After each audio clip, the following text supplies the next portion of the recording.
In today's tech video, we're going to unbox it and give you guys a good look at it.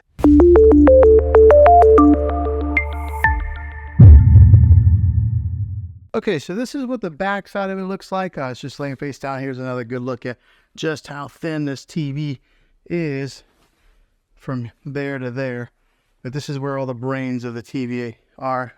The ports on the back, you get a USB 1 right here, but also there's a USB 2 and 3. When it comes to the HDMI ports, that's what a lot of us will utilize. Right here is HDMI 1. There is your eARC HDMI. So if you are a gamer, that's where you're going to want to plug into right there. It's got a third HDMI hookup there. And then right there is a fourth HDMI. Also, it's got a spot for you to hook up your antenna if you're still doing that. Right there's your LAN port to hook up your Ethernet cable. A digital optical out. And then right here are an audio to hook up like some, it looks like it shows a picture of headphones. Here's a SBC only. So over here on this side is the power cable that is attached. Right there is the back portion plate where you mount the back portion. You get your Magic remote here. That's really popular when it comes to the LG models because it's got the pointer and the scroll wheel. You get your screws to mount the plate on. The name brand of the batteries is called Bexel. Okay, to put the base on, what you do is you'll get this thing set right in there like so. Let me give you a good look at this Magic remote here. The preset buttons that they've already got pre-installed is Netflix, Disney Plus. Right there brings up like your LG menu. It's got an Amazon Alexa button, LG channels, and then Prime videos. I just set off my Alexa device talking about it. Also, it's got your home button, mute button, microphone so you can talk into it. This is the profile of the remote. I mean, it's contoured so that way you can put so it holds really nice in your hand, your fingers underneath like that. But once you have the back base on, in order to keep it stabilized, you got to put on the metal plate. Now, the way to do this is you got the front of it here. You just kind of angle it and then position it just like that. Now, there are 3 screw holes here to keep a watch on. So you're going to want to align the plate so that those 3 holes match up there. Then screw your screws right in here to stabilize that plate. Okay, I will be honest with you guys. LG did not make that easy to put those screws in there. So LG, if you watch this, you might want to improve the engineering on this and make those screws a little bit easier to get into there. You just constantly screw, and it's hard to find the hole on there. They don't match up very well. So be prepared to get a little frustrated. Position it. Nice and black. I wonder how long it's going to stay that way before my kids or myself end up touching the screen. But let's go ahead, plug it in, turn it on, and get it set up. Okay, so we want you to press the circle or press the button right here on this remote. Okay, select installation method. All right, so we're all paired up with the remote. It gives you an option to either do the installation method with the mobile device or a TV. I'm just going to do it right here on the TV. All right, so then you'll come to the terms and conditions screen. Just click next. I went ahead and select all. I mean, who actually reads all those terms and conditions, and then click more. All right, so here's where you would connect any of the things that you have connected to your TV normally, like a DVD player, maybe a Roku device, or anything that you would hook up with HDMI. You would then get it connected to your TV and then click next. Okay, so the only thing I hooked up was a Roku device. As soon as I did it, it automatically recognized that it was an HDMI 1 and it named it Roku. So if you are hooking up like a PlayStation or Xbox, you would then hook that up now. And it looks like my Magic Wand just got recognized on here. The Magic Mouse or whatever they call this. So that way you can scroll around and do it that way.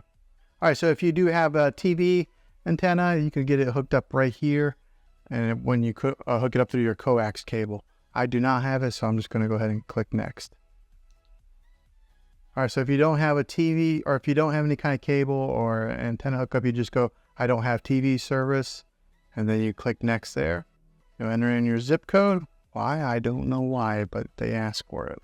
All right, so Also, if you don't want to use the wand or the mouse on there, which to be honest, I don't know that I'm a big fan of it. You can actually just go ahead and click down and use the regular remote while you're pushing in the buttons. I prefer that. You may prefer the mouse. It's all based on preference. Okay, here it asks you for the TV type, whether you would put it on a stand or if you have it wall mounted. I put mine on a stand. Ow.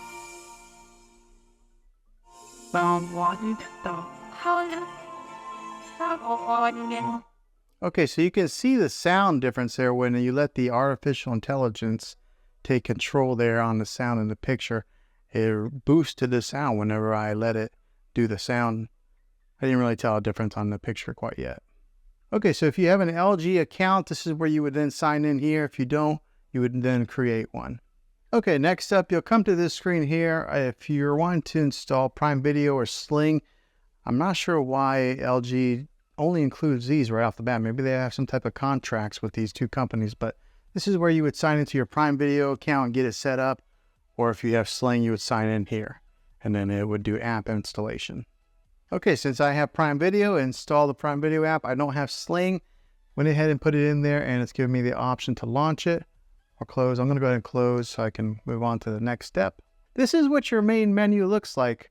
Again, the magic wand automatically comes on, but it does have, this is what the new web OS that LG is offering now has. So if you look on the bottom, this is your home dashboard, connection guide. This is Apple AirPlay, where you would then connect your iPhone or your iPad or maybe even a Mac to your TV. This is a live TV input. This is where I have my Roku device hooked up to HDMI 1. Optical, this is if you hook up a sound bar or something to it. And then here's your user guide. Over here on the app list, this is some of the apps that come pre-installed. Comes with Netflix. I installed the Prime Video. It does have Disney Plus, Hulu, Sling, YouTube, Apple TV, and then some of these other like default apps. This is where you would probably go to get it in your other apps installed. Here's where you would have like an art gallery, sports alert, and then there's your settings. Up here is a trending now that has some suggested content for you to watch. There's The Chosen, which I kind of recommend. That's a pretty good show. Here's Discovery Plus. I was kind of wondering if the LG did have Discovery Plus, but right there it is. And then you just keep on going, and these are the trending now. Okay, scanning down a little bit further. Here is your LG channels that are free. Gives you some suggested. It's got history, ABC News Live, Film Rise, CBS News, Fox News. So it gives you a slew of content to pre-install if that's what you're wanting to watch, or I guess it's already installed, so you just click there and watch it. Here's for some of you shopaholics. Right here is some of the seasons on Amazon Prime, since I did connect it through, that it's recommending to watch. Here's some of your Apple TV programs. If you do have subscription to Apple TV, has that offered there. Here's some of the new releases. It's got the Apple TV logo on there. All right, and that's the bottom bar, so they just scroll back up to go to the menu.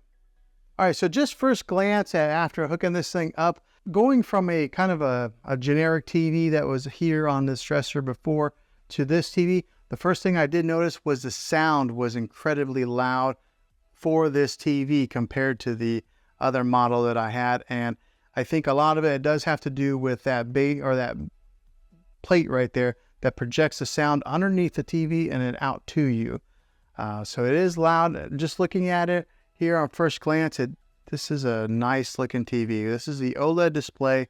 It's got a deep black to it, which I really like. I'll go ahead and put up the art gallery. First time launching it, you have to hit agree. All right, so if you're into art, you can go to masterpieces, and then right here they got like Monet, Van Gogh, and then some of your really popular artists. But let's say I kind of liked Monet. Here's a famous one, A Starry Night. Go ahead and click on that. And it gives you some ambient music with the look of a painting with a border on there. But yeah, just looking at it, it looks very cool. I like that it does switch to other paintings like that. So if you did want to have some type of let me go ahead and mute that. So in case you wanted to have different paintings that just flash around, if you have this set up in your living room, and you could just have that go on some type of a loop. But yeah, that's very cool. The picture quality, I know it might be kind of hard to judge right here on a YouTube video, but it is pristine clear. Like, it is a nice looking picture. Very impressed. I guess you get what you pay for whenever you are buying like an OLED versus something that is a little bit lower quality. But if you have the money, I think I would recommend getting one of these. Okay, so hopefully this video was helpful to you. I hope it was. This is the unboxing. I'm going to be releasing another video that'll do an actual review of it. And then I will do another video that'll probably be like a 3-month later video after owning it for a little while. But yeah, hopefully this video was helpful. If it was, go ahead and throw a thumbs up on it. Go ahead and subscribe to my channel. I make tech videos all the time, and I would love to have you back in the next one. Until then, take care.